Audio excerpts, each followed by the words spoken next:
মৰমৰ ছাত্ৰ ছাত্ৰীসকল পোনপ্ৰথমে মোৰ ইউটিউব চেনেলটোলৈ তোমালোকক স্বাগতম জনাইছোঁ আৰু আজিৰ এই ভিডিঅ'টিত তোমালোকৰ সপ্তম শ্ৰেণীৰ গণিত পাঠ্যপুথিৰ যেটো এক্সাৰসাইজ 1.1 আছে তাৰ অংকবোৰ লৈ আহিছোঁ।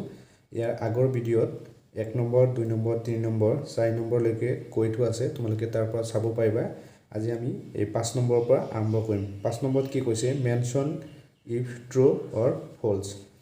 5 নম্বৰত কেইটা আছে, 5টা কোশ্চেন দিয়া আছে, কোনটো মানে সঁচা আৰু কোনটো মিছা সেইটো আমাৰ বাছি উলিয়াব লাগে। যেটো সঁচা হয় সেইটো আমি ট্ৰু বুলি লিখিম আৰু যেটো মিছা হয় সেইটো আমি ফলছ বুলি লিখিম। ট্ৰু মানে সঁচা আৰু ফলছ মানে হ'ল মিছা। এতিয়া 5ৰ 1 নম্বৰত আছে positive integers are called as natural number. Integers মানে কি আমাৰ অখণ্ড সংখ্যা, are called as natural number. Natural number মানে কি হয় আমাৰ স্বাভাৱিক সংখ্যা। এতিয়া কি কৈছে যে সকলো ধনাত্মক অখণ্ড সংখ্যা কি হয় স্বাভাৱিক সংখ্যা। আমি জানো যে অখণ্ড সংখ্যাত ধনাত্মক সংখ্যা আৰু ঋণাত্মক সংখ্যা দুটা থাকে, কিন্তু ইয়াত কি কৈছে যে ধনাত্মক অখণ্ড সংখ্যাবোৰ স্বাভাৱিক সংখ্যা। এটো কি হ'ব ট্ৰু, কাৰণ স্বাভাৱিক সংখ্যা কি হয় 1ৰ পৰা আৰম্ভ কৰি অসীমলৈ গৈ থাকে। স্বাভাৱিক সংখ্যাত মানে ঋণাত্মক সংখ্যা নাথাকে। এইটো আমি মনত ৰাখিব লাগিব যে স্বাভাৱিক সংখ্যা 1ৰ পৰা আৰম্ভ কৰি অসীমলৈ গৈ থাকিব আৰু অখণ্ড সংখ্যাত কি থাকে আমাৰ ধনাত্মক সংখ্যা আৰু ঋণাত্মক সংখ্যা দুটা থাকে, কিন্তু ইয়াত কি কৈছে ধনাত্মক অখণ্ড সংখ্যাবোৰ স্বাভাৱিক সংখ্যা বুলি কৈছে। এটো ট্ৰু হ'ব কাৰণ ধনাত্মক অখণ্ড সংখ্যা বুলি কৈছে। তো 1 নম্বৰ 5ৰ 1 নম্বৰটো কি হ'ব ট্ৰু। এতিয়া 5ৰ 1 নম্বৰত লিখিলোঁ ট্ৰু। এতিয়া 5ৰ 2 নম্বৰত কৈছে all the integers are whole number. Integers মানে কি আমাৰ অখণ্ড সংখ্যা আৰু হোল নাম্বাৰ মানে হ'ল পূৰ্ণ সংখ্যা। তো আমি এইটো বস্তু মনত ৰাখিব লাগিব যে পূৰ্ণ সংখ্যা কি হয় আমাৰ 0ৰ পৰা আৰম্ভ কৰি অসীমলৈ গৈ থাকে আৰু ইন্টিজাৰ্স মানে অখণ্ড সংখ্যা। অখণ্ড সংখ্যাত ধনাত্মক সংখ্যা আৰু ঋণাত্মক সংখ্যা দুটা থাকে আৰু পূৰ্ণ সংখ্যাত অকল ধনাত্মক সংখ্যা থাকে। কিন্তু ইয়াত কি কৈছে অল দি ইন্টিজাৰ্স আৰু হোল নাম্বাৰ, তাৰমানে সকলো অখণ্ড সংখ্যা কি কৈছে পূৰ্ণ সংখ্যা বুলি কৈছে। এইটো আমাৰ সঁচা নে মিছা এইটো ক'ব লাগে। তো এইটো কি হ'ব আমাৰ মিছা বুলি ক'ব লাগিব, কাৰণ পূৰ্ণ সংখ্যা কি হয় 0ৰ পৰা আৰম্ভ কৰি অসীমলৈ গৈ থাকিব আৰু পূৰ্ণ সংখ্যাত ঋণাত্মক সংখ্যা নাথাকে। আৰু ইয়াত কি কৈছে অখণ্ড সংখ্যা, অখণ্ড সংখ্যাত আমাৰ ধনাত্মক সংখ্যা আৰু ঋণাত্মক সংখ্যা দুটাই থাকে।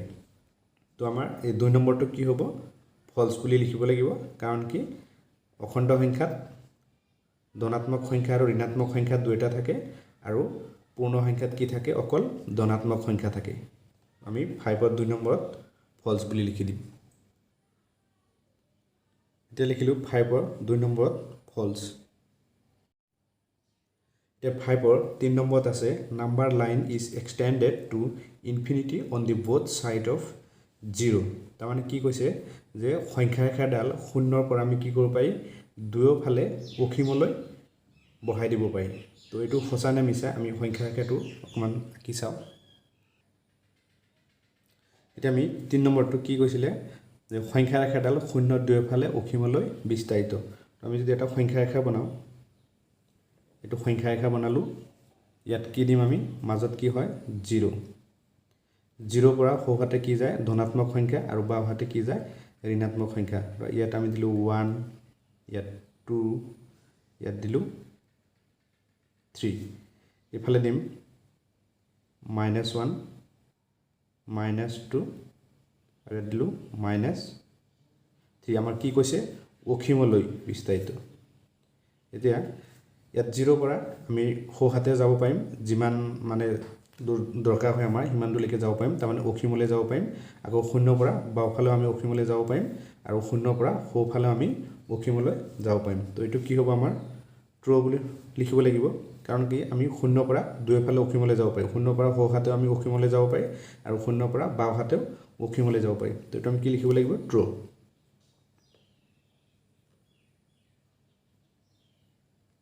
এইটো হ'ল 3 নম্বৰৰ এনচাৰ।